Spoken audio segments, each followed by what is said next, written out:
Assalamualaikum warahmatullahi wabarakatuh. Perkenalkan, nama saya Kiki Asmiarti, NPM A1L018005. Baiklah, di sini saya akan menjelaskan mengenai soal ujian tengah semester mata kuliah BK Keluarga, Prodi Bimbingan dan Konseling mata kuliah BK Keluarga. Nah, soal yang pertama yaitu jelaskan mengapa konseling keluarga diperlukan oleh konselor di dalam kehidupan sekolah. Nah, mengapa hal itu penting? Karena kita tahu bahwa ketika kita berada di sekolah atau menjadi guru BK, permasalahan siswa itu tidak hanya berasal dari lingkungan sekolah saja. Bisa jadi faktor terbesarnya itu berasal dari situasi di keluarga atau tempat tinggalnya. Nah, sebagai contohnya, anak yang tidak patuh terhadap harapan orang tua, yang mana orang tuanya yang idealis menginginkan anaknya masuk IPA, tetapi ternyata kemampuan anaknya hanya di bidang IPS. Nah, itu menjadi KST bagi anak. Nah, kemudian konflik antara anggota keluarga yang mempengaruhi psikis atau emosional anak. Contoh yang lain yaitu anak yang sering melihat orang tuanya bertengkar atau berbicara kasar di dalam rumah.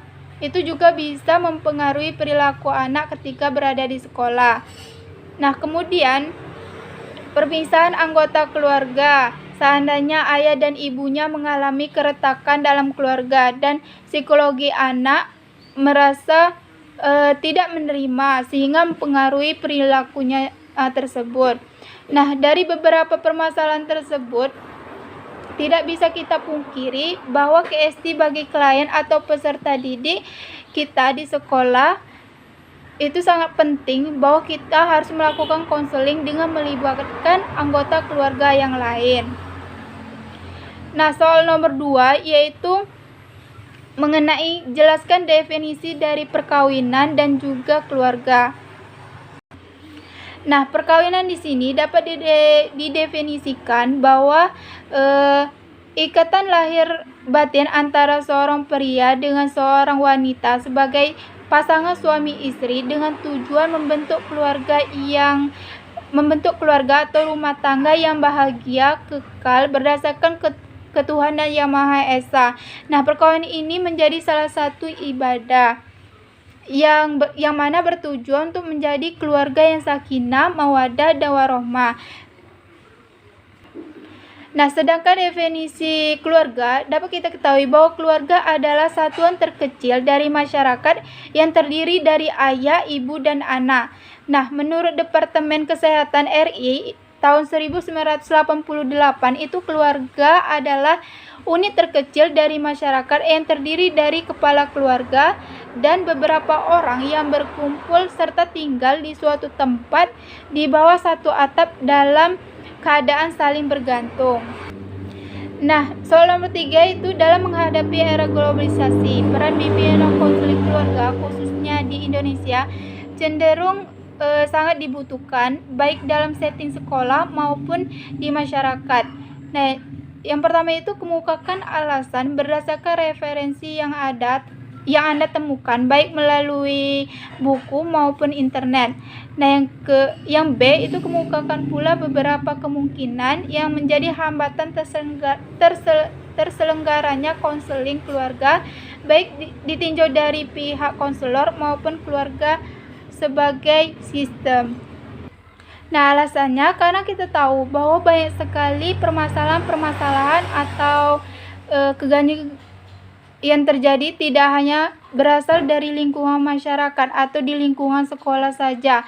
Bisa jadi faktor terbesarnya permasalahan tersebut berasal dari situasi keluarga. Nah, sehingga ketika permasalahan tersebut tidak cepat diatasi, maka akan menghambat potensi yang dimiliki seorang klien atau peserta didik. Nah, maka dari itu peran dari konseling BK keluarga ini sangat penting. Nah, peran dari BK keluarga ini yaitu memberikan bantuan yang mana diberikan kepada individu anggota keluarga melalui sistem keluarga. Nah, agar potensinya berkembang seoptimal mungkin dan masalahnya dapat diatasi atas dasar kemauan. kemauan dari klien tersebut.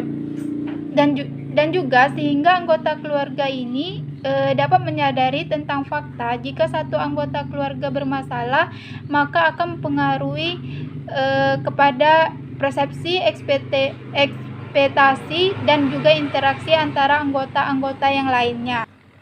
Nah, selanjutnya terdapat hambatan yang pertama, tidak semua anggota keluarga itu bersedia terlibat dalam proses konseling, yang mana bisa saja orang tuanya tidak memiliki waktu atau tidak sadar akan kestabilan KST anak. Kemudian ada juga anggota keluarga yang tidak bisa menyampaikan perasaan secara terbuka terhadap anggota keluarga. Kembali lagi ke keluarga, bagaimana cara mereka mendidik anaknya. Nah, untuk teknik yang cocok digunakan untuk konseling keluarga ini banyak sekali. Teknik tersebut disesuaikan oleh kasus yang terjadi. Nah, soal yang keempat yaitu jelaskan teori konseling pendekatan psikoanalisis beserta contohnya. Nah, pendekatan konseling psikoanalisis adalah salah satu cabang ilmu yang dikemukakan oleh Sigmund Freud dan para pengikutnya sebagai studi fungsi dan perilaku psikonologis manusia, yang mana bertujuan agar individu ini dapat mengetahui ego dan memiliki ego yang kuat. Nah, contohnya itu ada contoh dalam penerapan pendekatan konseling psikoanalisis ini. Yang pertama-tama yaitu konselor harus membuat suatu hubungan kerjasama dengan klien dan kemudian melakukan serangkaian kegiatan mendengarkan dan menafsirkan. Nah, konselor memberikan perhatian kepada resistensi atau penolakan klien. Nah, sementara klien ini berbicara, konselor mendengarkan dan memberikan penafsiran yang memadai. Fungsinya adalah mempercepat proses penyadaran hal-hal yang tersimpan dalam ketidaksadaran. Nah, kemudian menata proses terapeutik yang demikian dalam konteks pemahaman struktur kepribadian, yang mana di dalam psikodinamika memukakan konselor merumuskan masalah klien secara yang sesungguhnya. Sebab satu fungsi sentral konselor adalah mengajar klien mengenal maka proses ini sehingga klien dapat memperoleh tilikan terhadap masalahnya. Nah, kemudian peningkatan kesadarannya terhadap cara-cara mengubah dan mendapatkan kontrol yang lebih rasional terhadap hidupnya. Nah, kemudian klien harus ada kemauan untuk menyanggupi dirinya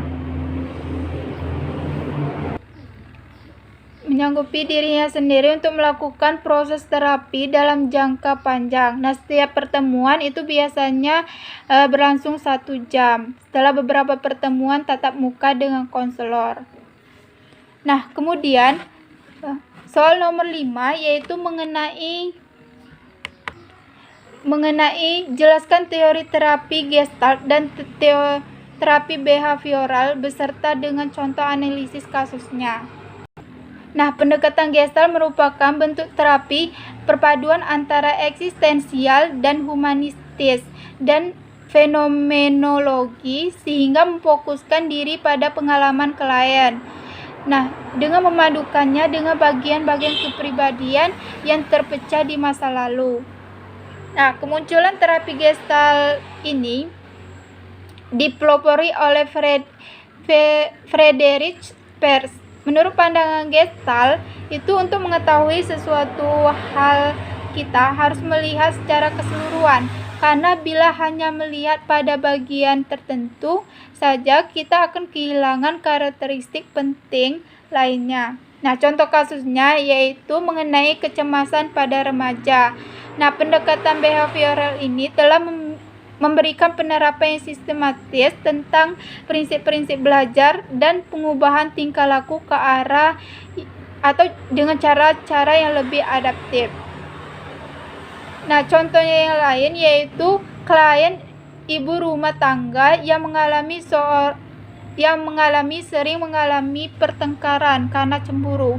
Nah, di dalam kasus ini, konselor melakukan proses asesmen kepada klien mengenai permasalahannya, yaitu tentang pertengkaran yang selalu terjadi, kemudian melakukan goal setting untuk mendefinisikan masalahnya. Setelah itu, melakukan implementasi dengan teknik tertentu di dalam konseling behavior. Setelah dilakukan teknik implementasi, langkah berikutnya dilakukan evaluasi termination untuk melihat hasil dan kemudian dilakukan feedback. Terima kasih, itulah jawaban ujian tengah semester saya. Wassalamualaikum warahmatullahi wabarakatuh.